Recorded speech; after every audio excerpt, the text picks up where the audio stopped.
Zdravím vás, přátelé.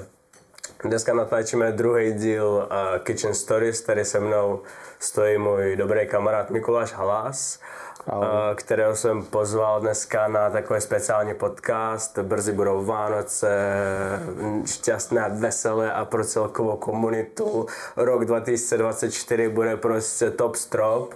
Aspoň pro ty, které jako kouří hodně vodních dýmek a platili jakože hodně peněz do tohle. Teďka budeme platit o něco míň, o dost teda míň, ale stát bude na tom vydělávat ještě víc. O tom všem dneska vám povíme. Takže Mikuláši, kdo je Mikuláš Halás dneska? Tak ještě jednou ahoj a díky za pozvání. Mikuláš je dneska advokátní koncipient, je to zastupitel na Praze 2 a fanoušek vodních dýmek. A chci teda říct, že je divné o sobě mluvit takhle ve třetí osobě, ale... No a fanoušek vodních dýmek si odkdy? Tak, už to pár let bude.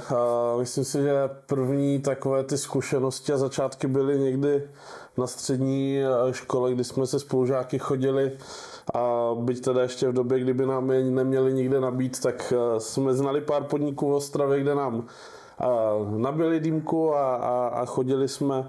Myslím si, že mi bylo něco kolem 16, 17. To byl takový ten začátek a potom, až se k tomu dostaneme, tak ten druhý milník je přechod na černé tabáky, na černoty. A ten byl, a to vím přesně, protože to byly Vánoce, byl to Štědrý den u Romana na Kaši v Plzni. Čau Romane. Zdravíme Romana.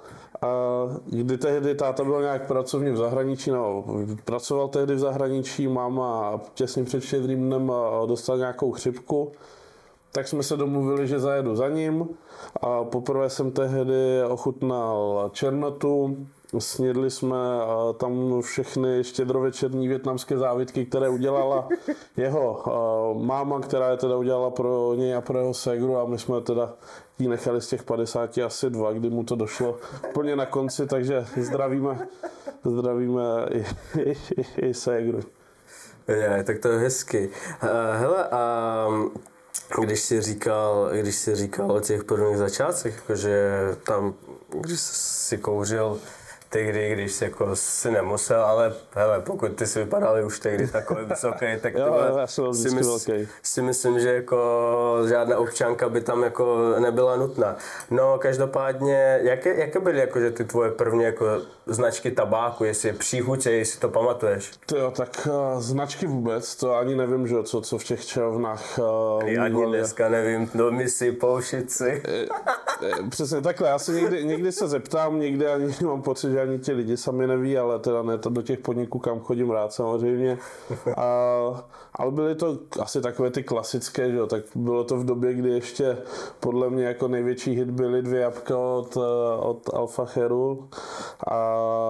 Ale obecně takové ovocné, prostě jabko, melon v té době, že jo, máta, prostě tady tyhle základní mixy, které v té době prostě byly asi to jediné, co se dalo. Hele, a já si právě, jako já jsem taky vyrůstal jako na takovém jako vyšeň máta, 2 jabka a tak dále a právě z části nějak trošku jako i závidím, jako víš, že té mládeži, ne, že jsme starý, jako, ale prostě těm mladším jako lidem, které s těma dýmkama začínají po 18 let. Přesně, až po 18. Nikotin vážně škodí vašemu zdraví, takže radši si to nechte si, až budete dospělí a tak dále.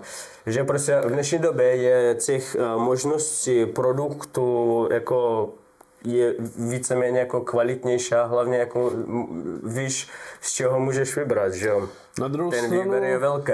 Na druhou stranu my jsme aspoň ten vývoj zažili, takže víme, kde jsme začali a teďka víme, kde jsme a já, když jsem byl pak v té Ostravě po několika letech v tom podniku, kdy tady v Praze už prostě bylo běžné nějaký servis, že ti vymění uhlíky, a že máš fakt jako mixy, tak tam pořád byla ta dýmka prostě za 100, kterou ti donesli neroztahanou na alobalu a hodinu se tam nikdo neukázal, když si chtěl nové uhlíky, tak si pomalu musel zaplatit novou korunku, byť to teda jako stálo 100, takže by si pořád byl jako levněji než v Praze, ale zase donesou ti jenom po hodině nové uhlíky, takže se ti to za chviličku spálí a takhle to tam vypadalo i po těch x letech, kdy tady už ta kultura, no, i tam v jiných místech samozřejmě, jo, ale když jsem si chtěl vrátit prostě na to místo, kde jsme fakt začínali a zjistil jsem, že tam je to po těch x letech pořád stejné, tak jsem to byl vlastně takový, takže i, no, co tím chci říct, i těch, kteří jsou teďka mladší a začínají,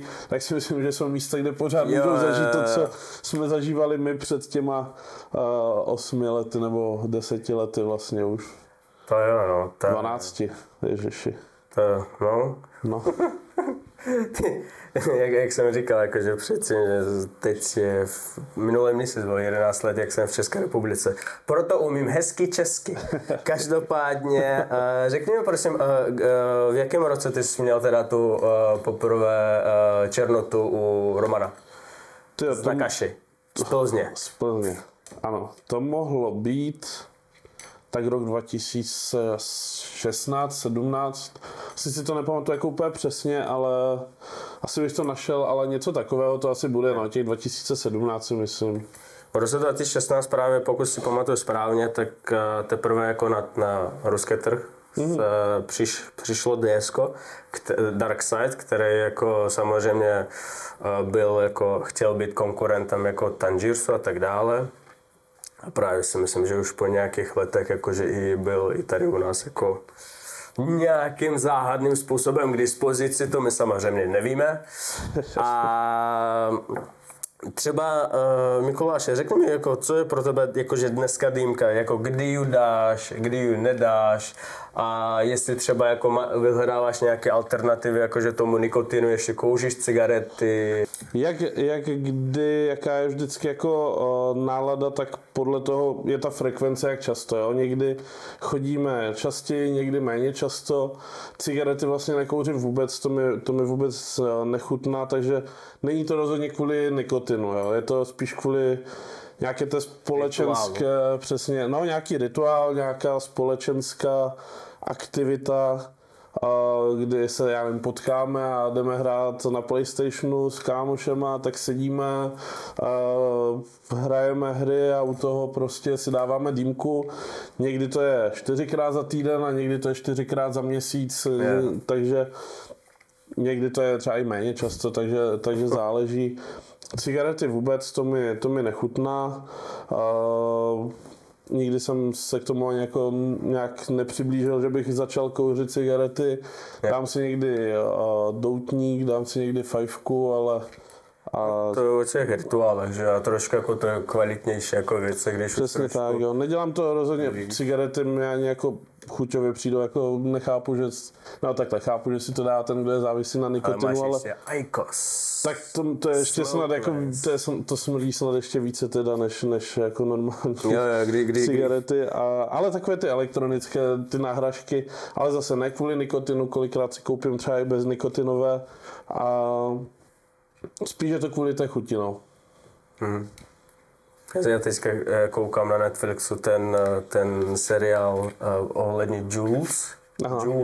Jules.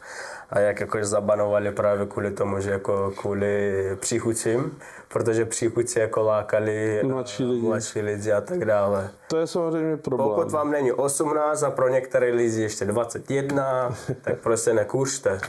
Jo, jako minimálně u těch elektronických to je velký problém, protože oni jsou fakt často chuťově dobré. A no, teda mě to chutná. A je to rychlý. Je to rychlý. Zase pro někomu to vydrží 2-3 dny a já tím, jak jsem zvyklý kouřit ty vodní dýmky, tak to prostě jako dám víceméně na posezení, jo, že za hodinu, za 2 prostě ta elektronka pryč, což samozřejmě i v té ceně, že když to má někdo jako náhradu toho nikotinu, já to mám fakt jenom na tu chuť, tak se to pak projeví a je to zbytečný. Jo, přesně, a hlavně pak je problém, jako, jak to recyklovat a tak dále, takže ta slečna Turnbergová nebo co, určitě by byla na vás naštvaná. To asi by byla za více věcí teda. My v našich dílech většinou necháváme naše hosté připravovat dýmku, ukazovat svoje triky, říkat, jakože proč vybírají jakože dané mixík. Já taky to budu nabíjet, ale u mě to jako nezájem, že jo.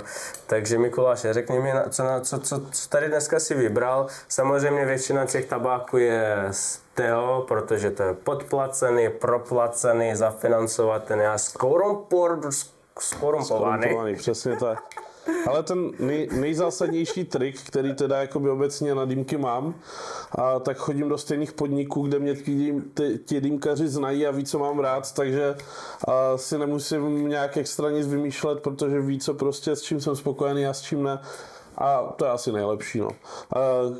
Té domácí přípravě, tak to už nějakou dobu sice nepraktikuju, protože, jak říkám, spíš je to o nějakém rituálu, než že bych si o tom společenském, než bych si sedl prostě k televizi, což taky moc nedělám, protože to nestíhám, ale že bych si jako sedl a udělal si dýmku, tak prostě ne.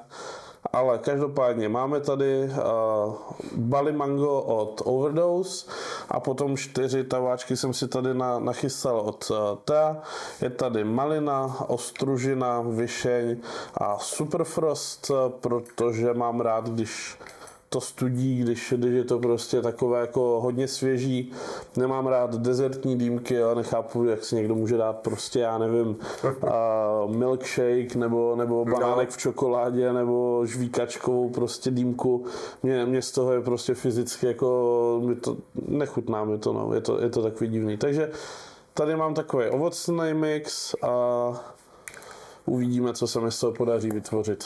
A já zas oproti Mikulášovi mám trošku takový zajímavější mix. Tady jsem vybral Berry Blast od 420. Kamarád mi doporučil, tady to jsou lesní plody, brusinka, borůvka a něco lesního, ještě nějaké prostě lesní plody. Tady máme od nás French Kiss, což je levandule, koriander, citronová tráva a vanilka. Vanilka z těch dezertů, co nemá rád pan Mikuláš Halas. Ale zase zajímavý je, že třeba když my máme jako v nabídce slaný karamel, máme v nabídce brownies a to já bych jako neřekl, že to málo se prodává a tak dále. Docela zajímavé. Ale to já mám jako taky kamarády, spoustu kamarádů, co si ty dezertní jako rádi dají, prostě jenom já ne, no. Ale jako vyzkoušeli jsme pro ně, že jsem ti do toho ještě skočil, ale zkoušeli jsme jako i zajímavé věci někdy. Měli jsme, myslím si, že někdo dělal tehdy, buď si z nás teda dělali srandu, nebo to tak fakt bylo, ale jako pizza margarita, jo, třeba. No, některé jako tabákové firmy dělají třeba lososa, máme jo, to jsem taky podle mě měl, no. Lososa, brambory s rozmarínem, no. Ale třeba jako ta pizza margarita byla zajímavá, jo. Tam si ze začátku, jak když si prostě pil olivový olej, pak si tam cítil bazalku a potom mozzarellu, nebo co se tam dává za sýr. Jo, já to pěkně takhle rozmačkám. Já si to tady... Já jsem moc línej, proto prostě dělám ty dýmky, připravuju takhle. A jak jinak by to ještě šlo? Aha. No.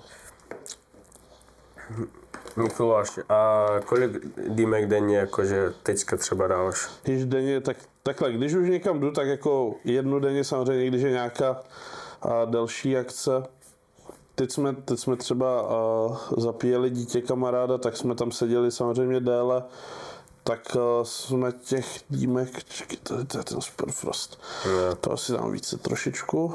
Když je venku je -5? To jo, ale to nevadí. Mikuláš používá přesně toho Superfrostu. Tak, no takže jsme si dali třeba jako i 2, ale jinak, jak jsem říkal, jo, někdy to je jako 1 za měsíc a někdy jsou to 3 za týden, prostě podle toho, jak nejen já, ale i ostatní prostě mají čas a jak se potkáme, jaká je nálada. A kam chodíš, jakože většinou třeba po Praze, Brně, nebo ty docela dost cestuješ, ne? To jo, ale jako na dýmky chodím hlavně v Praze, protože jak jsem říkal, já mám rád prostě podniky, kde já vím, co můžu očekávat a kde prostě mě nějakým způsobem znají. Takže chodím v zásadě asi teďka do 3 míst. Asi moje největší srdcovka, tak to je Cloudroom. Tam jsme začali podle mě chodit tak měsíc po otevření. Teďka slavili a já nevím, jestli to bylo 5 let zrovna. Měl jsem tam 2krát svoji oslavu narozenin, takže je to fakt pro mě takové jako nejvíce srdcové místo. Druhé je potom Food Lounge by Shishi, vlastně na náměstí Míru. Tam je zase skvělá ta kombinace vlastně restaurace vietnamské s dobrou dýmkou, protože já si myslím, že většinou to je tak, že buď máš restauraci, která je dobrá restaurace a mají prostě jako doplněk dýmku, anebo máš dýmkárnu, kde mají jako doplněk jídlo, ale tady fakt mám jako pocit, že je to kombinace, kde opravdu je 100% restaurace i 100% jídlo, jo. Takže, je 100% dýmka. Takže to a občas zajdeme ještě do Luxu, vlastně kousek od náplavky u Mánesa. Tak. A jsem rád říct, že všude v těch podnicích máme tabák Teo. To jsem nevěděl, ale... No tak protože ty většinou neptáš, jakože co si nabiješ, že? To ne, no. Já řeknu, že chci prostě asi trošku ještě více, ne? Co myslíš, no dobrý? Jo. No, klidně můžeš přidat. Tak si dej třeba tam mango, nebo tu višeň. Nebo Superfrost jaj. Většina lidí jakože ten Superfrost přidává jakože do chucovadlo. Ty to děláš mix Superfrost a zbytek je do chucovadlo. Přesně tak ještě trošičku toho manga. To bylo moc hezky taky. To je zajímavý. Mám si otevřít teď? Ne, dobrý. Snad, no. Já myslím, že v pohodě. Tak, dobrý nás, si myslím. V pohodě. A hlavně si pamatujte, že vždycky musíte nabíjet dýmku v dobré náladě, to je jak s těstem a když to nabijete dobře, tak to je... A s láskou, tak vždycky bude dýmit, to je bez ohledu na to, jak to nabíjete a co děláte s tím a tak dále. Jo? Takže za chvilku budeme hnedka zpátky s těma uhlíkama. Takže dáme uhlíky, počkáme nějakých 3 minutky a pak to budeme rozkuřovat. Mikuláši, prosím tě, řekni to, co je dneska tvou prací? Tak, jak jsem říkal, jsem teda advokátní koncipient, to znamená, že děláme v zásadě to, co, v rámci toho, co samozřejmě umíme, ale to, co advokáti, ať jsou to třeba nějaké přípravy smluv, vyhodnocování případů. Já jsem teda v týmu obchodního práva u nás v kanceláři. Jinak se zabýváme se snažím zabývat trestním právem a nějakému právu politických stran, což je spojené zase s těma dalšíma věcma, co dělám. Bohužel vzhledem tomu, jakoby, co děláme a zákon o advokaci, tak nemůžu samozřejmě říkat jakoby nic konkrétního z toho, co děláme, ale obecně je to tohle, prostě všelijaké smlouvy, v trestním právu, že řešíš třeba jako nějakou obhajobu klientů, když něco udělají, nebo i když něco neudělají třeba a policie je třeba stíhá a takhle. Takže obecně to, co tě asi napadne, když se řekne jako slovo advokát, tak nedělám samozřejmě úplně všechno, protože tam jsem od května. Advokát ďábela. Přesně. Jak v tom filmu, ne? Ano, ďáblův advokát. A ty seš ve straně ODS, pokud se Je to tak. A jak dlouho jsi už v politice, tak celkově? Zrovna dneska teda, myslím teda, jestli jsem si dělal správně, tak 3. prosince a je to přesně 10 let, co jsem vstoupil do ODSky, takže dneska ještě potom, až skončíme natáčení, tak budu vymýšlet nějaký příspěvek na sociální sítě, který ještě budu teda chtít napoustovat dneska, protože jsem rád, že jsem tehdy vstoupil. Vstupoval jsem teda v tom roce 2013, bylo to těsně po pádu Nečasovy vlády, takže pro ty co nesledujou politiku, nebo v té době třeba ještě nesledovali, tak vlastně, že vláda ODS, no, kde byl premiér ODS, tak padla. ODS byla snad na historicky nejnižší podpoře. Bylo to v létě těsně předtím, vypadalo to dost bídně, bylo to v průzkumech dostávala třeba kolem 6%. No a tak jsem vstupoval teda v té době. Ve stejné době tam vlastně vstupoval i současný pan premiér Petr Fiala, který potom se vlastně o měsíc nebo 2 později stal předsedou strany a vytáhl ji z toho nejhoršího až vlastně zpátky na ten vrchol. A proč si teda šel do politiky? K ODS, když v ten moment to bylo jako taková loď, která už spadla a nikdo nevěděl, jestli jako bude žít dál? No, nevím, protože jsem asi cítil nějak, že jako v tu chvíli o to více potřebuju podporu někoho, aby věděli, že to třeba, i když jako vstup nějakého jako Mikuláše v Ostravě jim byl asi jako samozřejmě jedno, ale v tom smyslu, že pořád jsou lidi, kteří tomu nějakým způsobem jako věří a jsou ochotní vstoupit a spojit svoje jméno s jménem té strany i v takové době a hlavně já jsem nikdy jako neviděl žádnou jinou alternativu, do které strany bych mohl jít. Ta ODS byla jakoby v té době i teď a za celou tu dobu to nebylo nikdy jinak vlastně jedinou alternativou, protože u každé z dalších stran je nějaký problém, který je pro mě jako zásadní, že bych jako měl větší problém, no, měl bych nějaký problém obhajovat některé z těch věcí třeba, které dělají. Byť k těm stranám mám nějakým způsobem blízko třeba, jsme i v rámci koalice, že jo, ale jsou tam vždycky nějaké body, které třeba jako by pro mě byly problematické, ale jak říkám, já jsem v té době ani neuvažoval nad ničím jiným a nikdy jsem neměl důvod přemýšlet nad tím, jestli to chci měnit nebo ne. Takže v podstatě ty ses dostal do politiky, když jsi bylo 18? Ano. Když mi bylo 18, vlastně já mám narozeniny v září, v půlce září a vstoupil jsem v prosinci, takže na začátku prosince, takže v Česku můžeš být členem politické strany od 18 let, takže já jsem vstoupil asi po 2,5 měsících, protože jsem zase asi to nepotřeboval uspěchat, takže jo, tak je mi 18, tak ten den potřebuji vstoupit, ale potom po těch 2,5 měsících zhruba. Ty jsi to nějak vzal zodpovědně teda. Jo.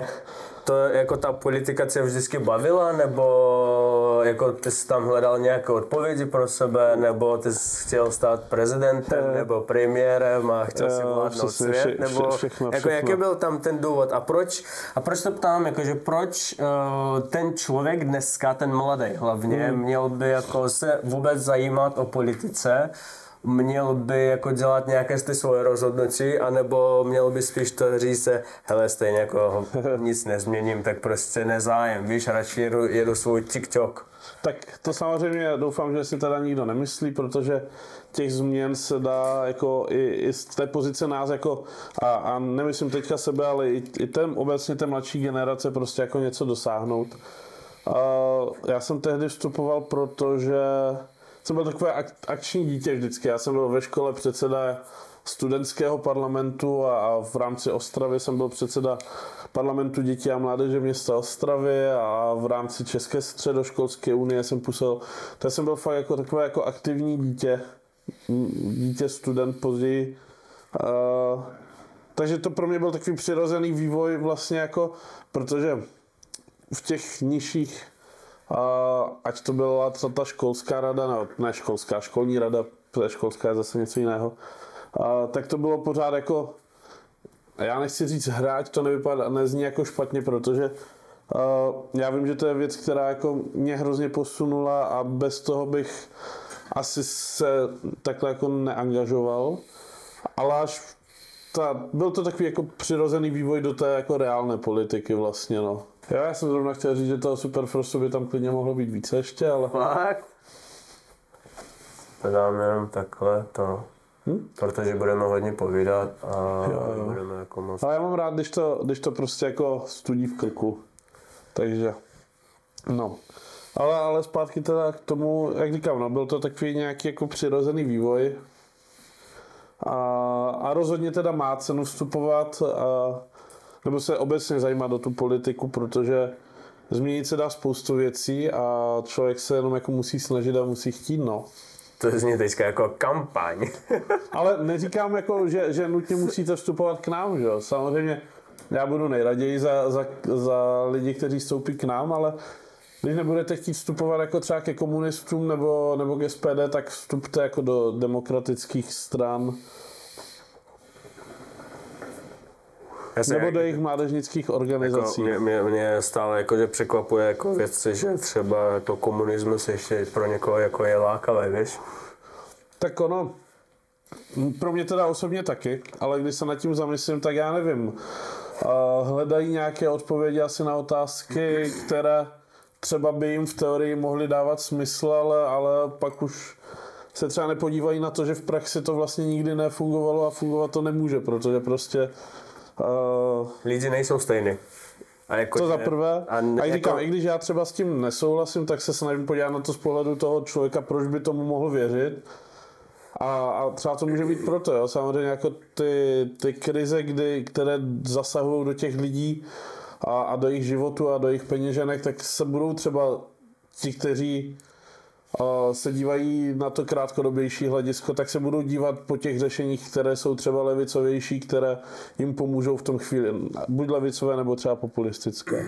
Já třeba jako mám takovou teorii, že třeba já se pocházím z Turkmenistánu a já vím, že třeba jako, to je taky bývalá část jako, Sovětského svazu a tak, taky jsme měli komunisty, já si myslím, že stále tam jsou. A prostě po pádu toho komunismu, tak skoro ve všech těch státech, tak nezačalo se jako líp žít.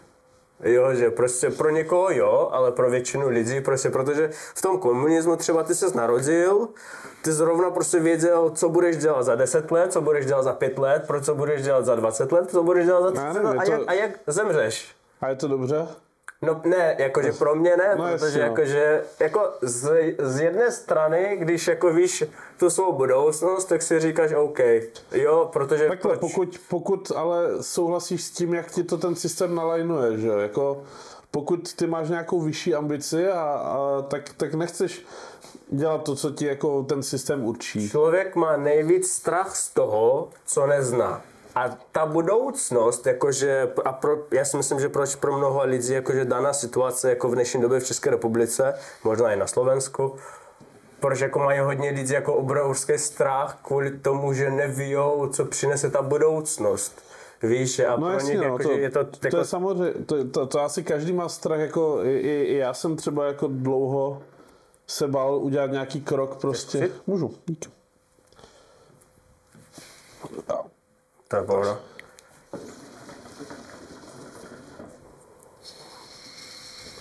Taky to není špatné.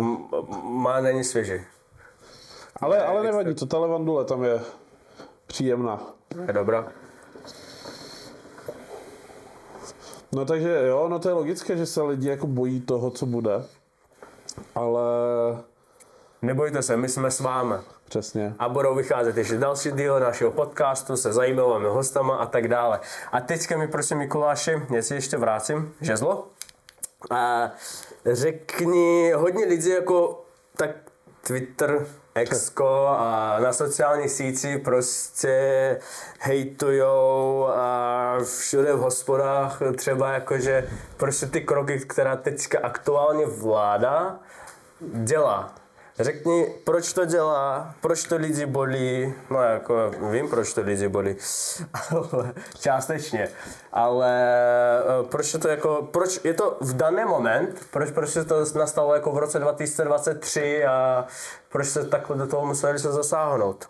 Tak důležité říct, že to, co jako se děje na Twitteru, tak prostě to je nějaká bublina twitterová, která podle mě neodráží celkový názor společnosti, byť chápu, že ta nálada teďka není úplně jako nejlepší.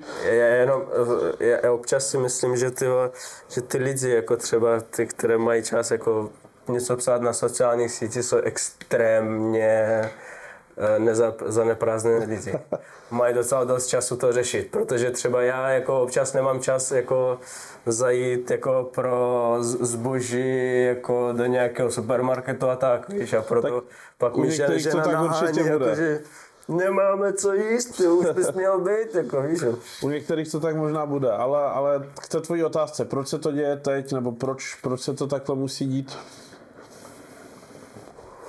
Takhle, po těch letech, že jako covid, válka na Ukrajině, ruská agrese, tak ta ekonomická situace je extrémně špatná, toho státu myslím.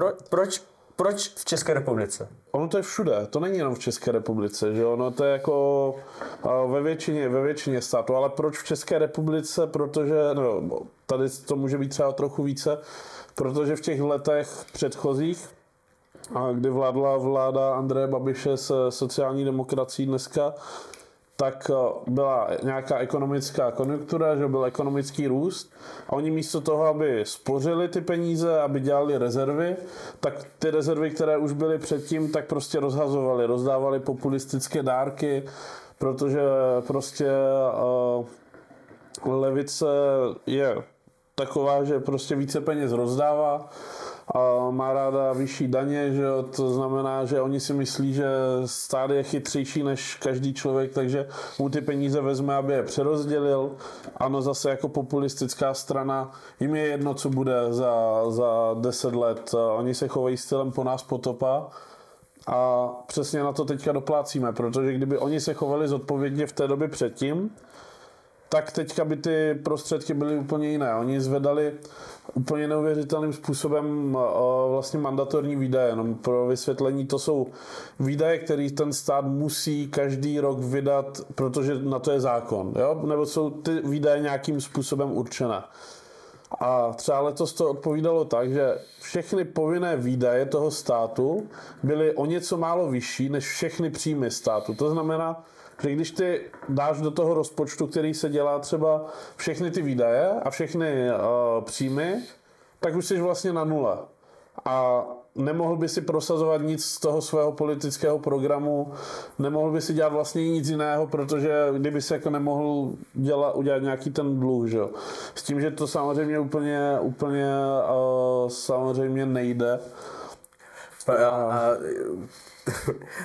To je extrémně jako zajímavé. Já z hlediska podnikatele, tak stát třeba může být jako neefektivní, že? Ale třeba když u podnikatele výdaje jsou vyšší než jeho příjmy, tak zítra ten podnikatel neexistuje. Jako žije, ale prostě jeho firma třeba jako nebuď to prodá, nebo prostě neexistuje. Víš, to jo, ale jako... podnikatel se nemusí starat o 10,5 milionu lidí.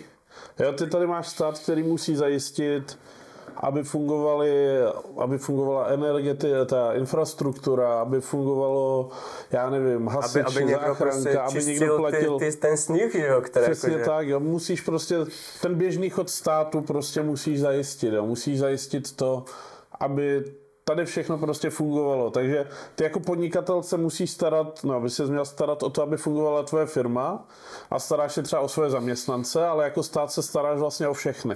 A proto i ty výdaje, že, ty příjmy, my se tam ročně bavíme, myslím si, že ty základní, ty mandatorní výdaje jsou asi 1,8 bilionu korun. To máš 1800 miliard. Jo? To jsou prostě jako obrovské čísla. Takže stát nemůže fungovat jako firma, i když se nám to Andrej Babiš snažil vždycky jako namluvit.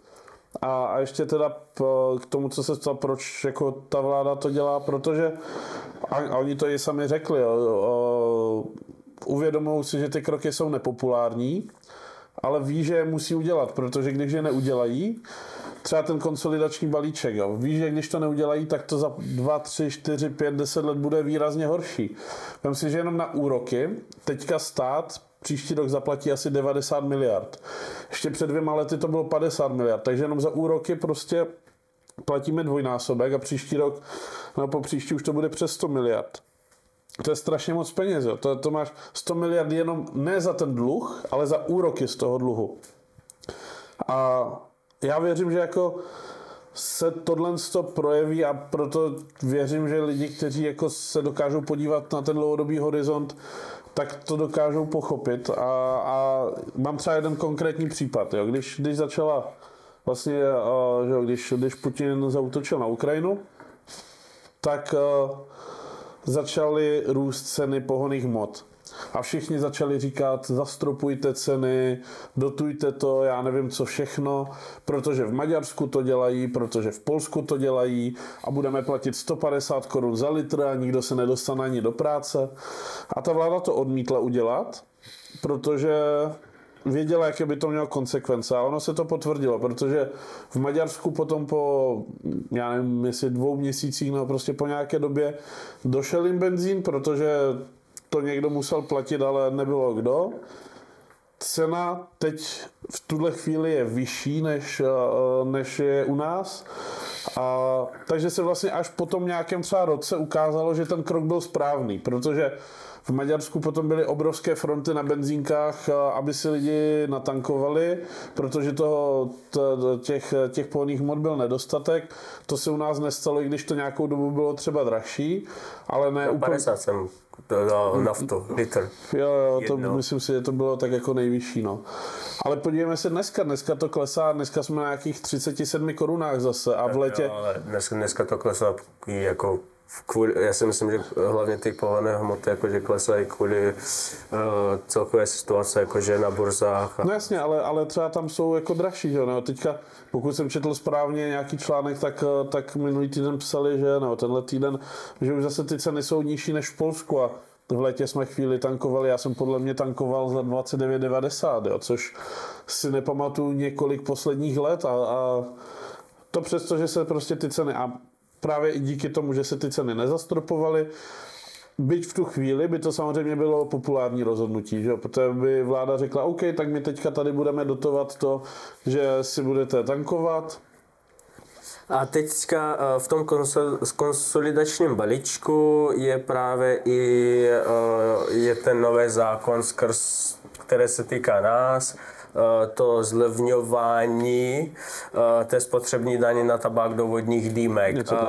Máme nějaké čísla, kolik by to evidentně přineslo státu?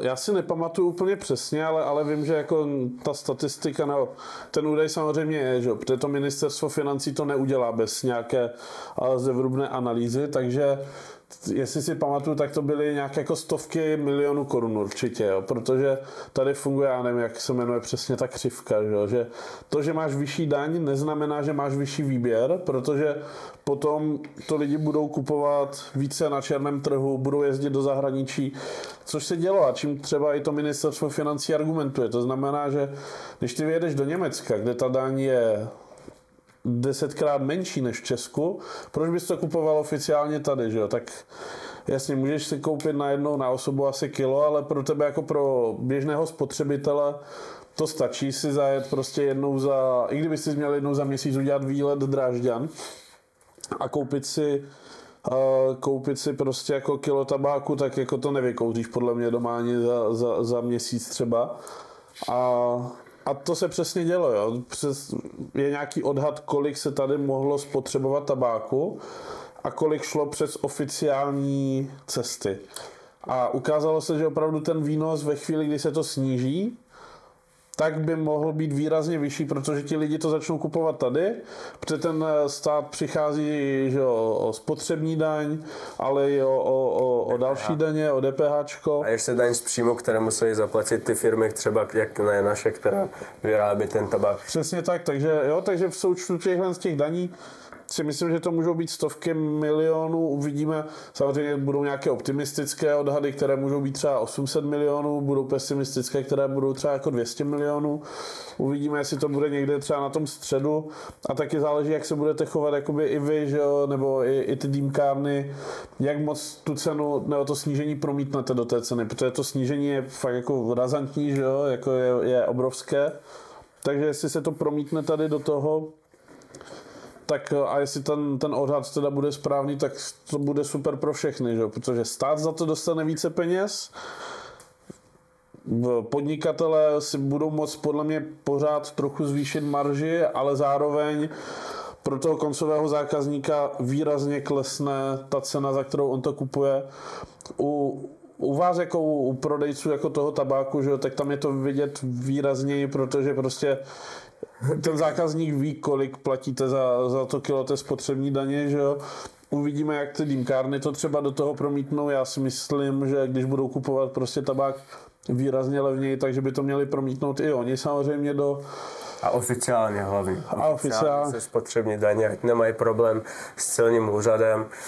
Já to řeknu jako ze svého hlediska, jako výrobce tabáku do vodních dýmek, tak podle statistik je v České republice třeba importováno za rok jako 20 tun tabáku.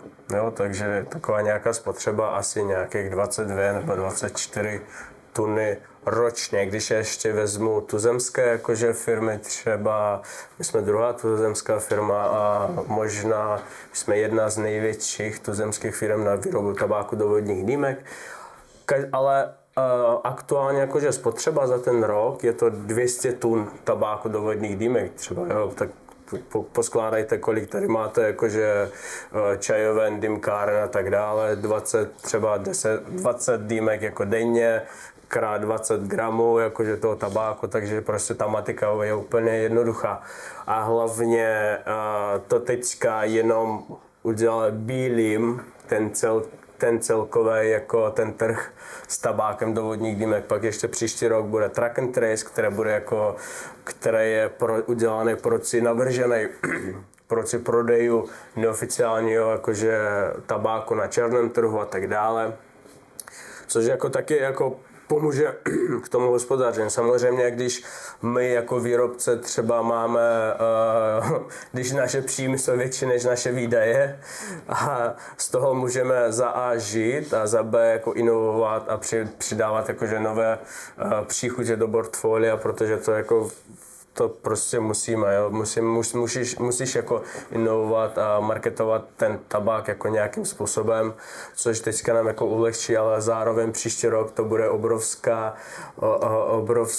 obrovská válka, jako jak marketingová, tak i obrovská válka kapitálová, co já si myslím osobně, ale z toho prostě vyhrajou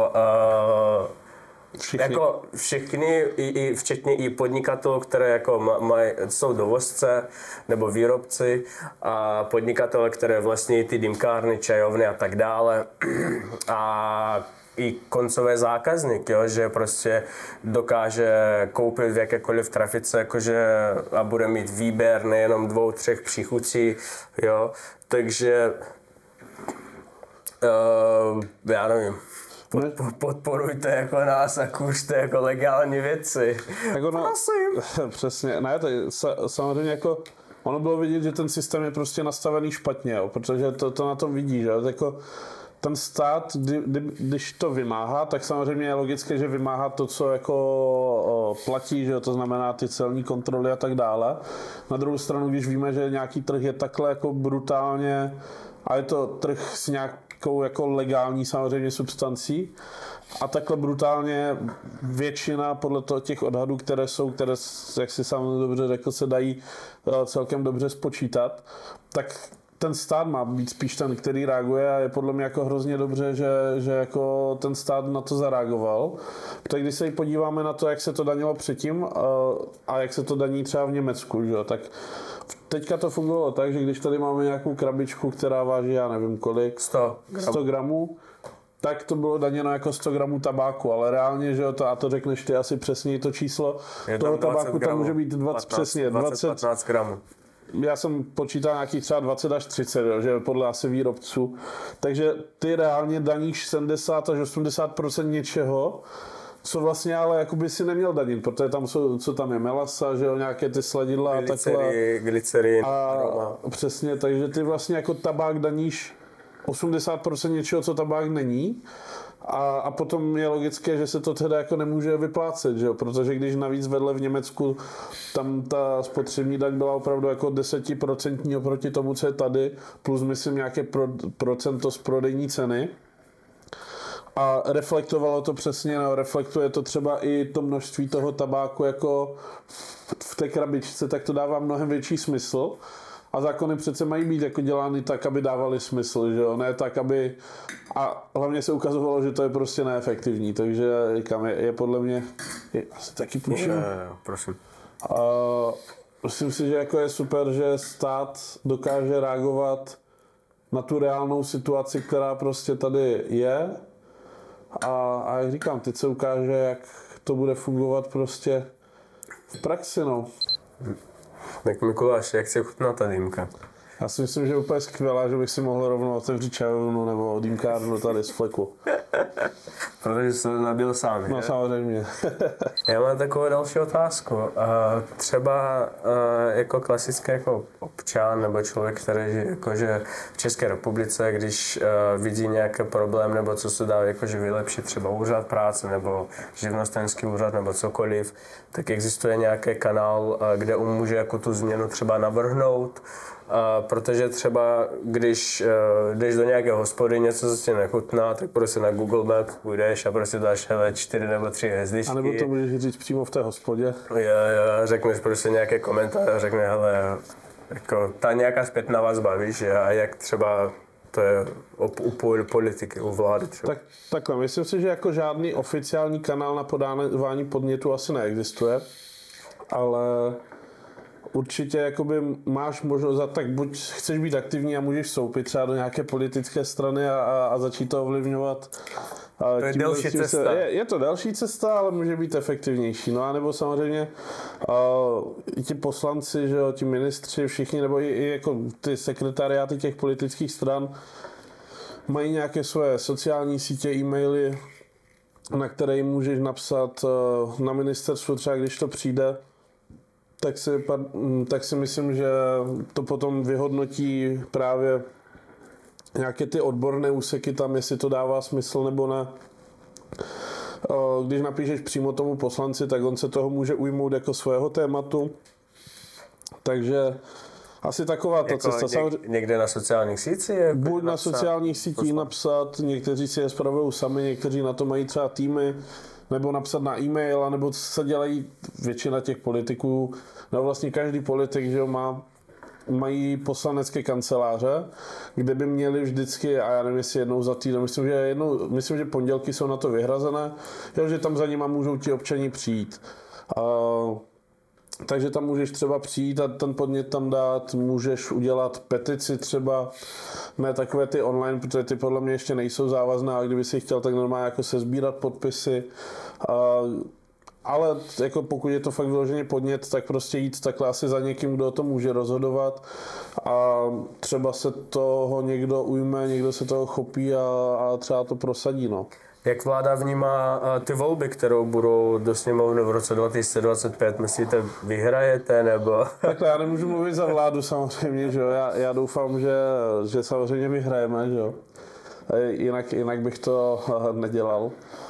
A je to ještě spoustu času, jo. Já věřím, že opravdu nejenom ten konsolidační balíček, ale i ty další kroky, které určitě ta vláda udělá ještě, takže se ukážou jako správné, byť třeba v tuhle chvíli můžou být bolestivé, můžou být nepopulární, ale věřím, že v tom horizontu, a ty 2 roky jsou vlastně ještě relativně dost času, takže se ukáže, že prostě byly správné a že to udělala dobře a ti voliči to ve výsledku snad nakonec ocení. No. A jak vnímáš jako budoucnost celkem jako České republiky? Co nás čeká?